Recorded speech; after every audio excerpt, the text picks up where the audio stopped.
Ο κ. Βαμβακίδης είναι γιατρός, είναι χειρουργός ανδοκρινών ανδένων.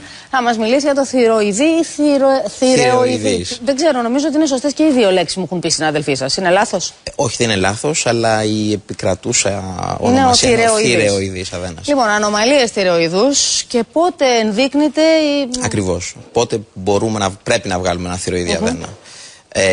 Καταρχήν να πούμε ότι υπάρχουν απόλυτες ενδείξεις, δηλαδή περιπτώσεις όπου πρέπει οπωσδήποτε να πάμε πολύ γρήγορα σε ένα χειρουργείο, σε μια ολική θηροειδεκτομή, και υπάρχουν κάποιες σχετικές ενδείξεις. Να μας πείτε για τα συμπτώματα στις δύο περιπτώσεις? Βεβαίως. Να τις αναφέρω καταρχήν. Οι απόλυτες ενδείξεις είναι ο καρκίνος του θηροειδούς. Εφόσον διαπιστωθεί καρκίνος του θηροειδούς μέσω μιας παρακέντησης, τότε πρέπει ο ασθενής να οδηγηθεί στο χειρουργείο. Τώρα υπάρχουν σχετικές ενδείξεις, όπως η υποψία της κακοήθειας. Μπορεί να έχουμε μια παρακέντηση η οποία είναι αρνητική, δεν είναι διαγνωστική, αλλά παρόλα αυτά υπάρχουν κλινικά ή περιχογραφικά κριτήρια ύποπτα για κακοήθεια.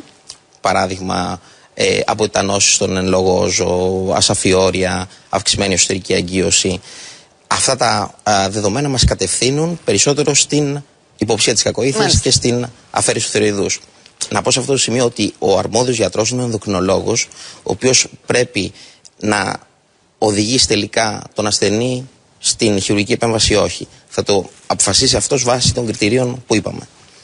Εφόσον ο ασθενής οδηγηθεί στο χειρουργό, ο οποίος τελικά θα αναλάβει να αφαιρέσει το θηροειδή, πρέπει να ξέρει κάποια πράγματα. Τις επιπλοκές πιθανές αυτής της επέμβασης. Ποιες είναι? Είναι δύο σημαντικές, δύο ειδικές επιπλοκές που λέμε. Η πρώτη είναι το βράχνισμα της φωνής, που οφείλεται σε μια κάκωση του νεύρου του υπεύθυνου για τις φωνητικές χορδές. Και είναι μόνιμη? Μπορεί να είναι είτε μόνιμη είτε προσωρινή, εξάρτητα από το είδος της κάκωσης. Αν μιλάμε για διατομή ή για κάψιμο του νεύρου, βεβαίως είναι μόνιμη.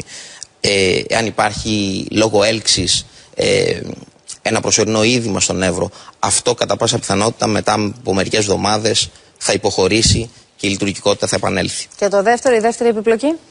Η δεύτερη επιπλοκή έχει να κάνει με τους παραθυροειδείς αδένες. Οι παραθυροειδείς αδένες βρίσκονται πολύ κοντά στο θηροειδή. Τόσο κοντά κολλάνε πάνω στο θηροειδή και πολλές φορές μπορούν να συναφαιρεθούν μαζί με το θηροειδή. Εδώ θέλει μεγάλη εμπειρία και μεγάλη προσοχή από πλευρά του χειρουργού ώστε να αποφευθεί αυτή η επιπλοκή. Άρα και καλή επιλογή γιατρού, έτσι, για να μην έχουμε τέτοιες περιπτώσεις. Σαφέστατα, ειδικά στις περιπτώσεις καρκίνου θα πρέπει να αναζητηθεί ο εξειδικευμένος γιατρός. Να πάμε τώρα γενικότερα λίγο στο θέμα με το θηροειδή. Πότε καταλαβαίνει κάποιος αν έχει πρόβλημα θηροειδής του? Μπορεί να, σε μια διόγκωση θηροειδούς, μπορεί ο ασθενής να δει κάτι στον τράχυλο, να ψηλαφίσει κάτι, ένα οζίδιο.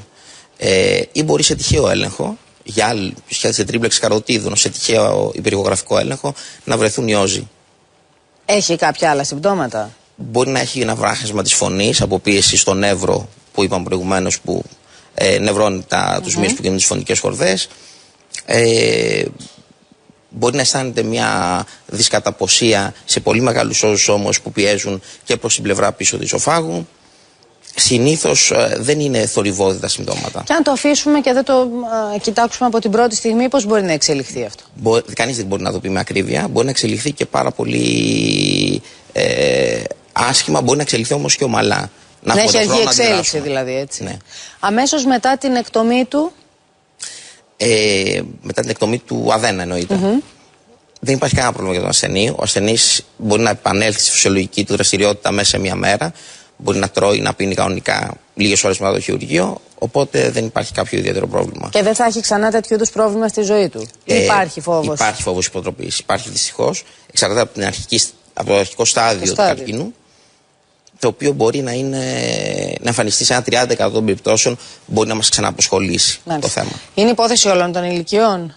Πιο πολύ των πολύ μεγάλων και των μικρότερων ηλικιών. Άντρες, γυναίκες δεν ξεχωρίζουν? Γυναίκες ξεχωρίζουν. Είναι περισσότερο συχνός οι γυναίκες. Μάλιστα. Πρέπει να πάμε λοιπόν στο γιατρό, το κοιτάξουμε γι' αυτό, έτσι. Το check-up πρέπει να γίνεται κάθε φορά, μια φορά το χρόνο. Εξαρτάται από τα συμπτώματα. Καλό θα ήταν ένα υπερηχογράφημα να γίνεται σε κάποια φάση. Θα σας ευχαριστήσω πολύ, κύριε Βαμβακίδη, που ήσασταν κοντά.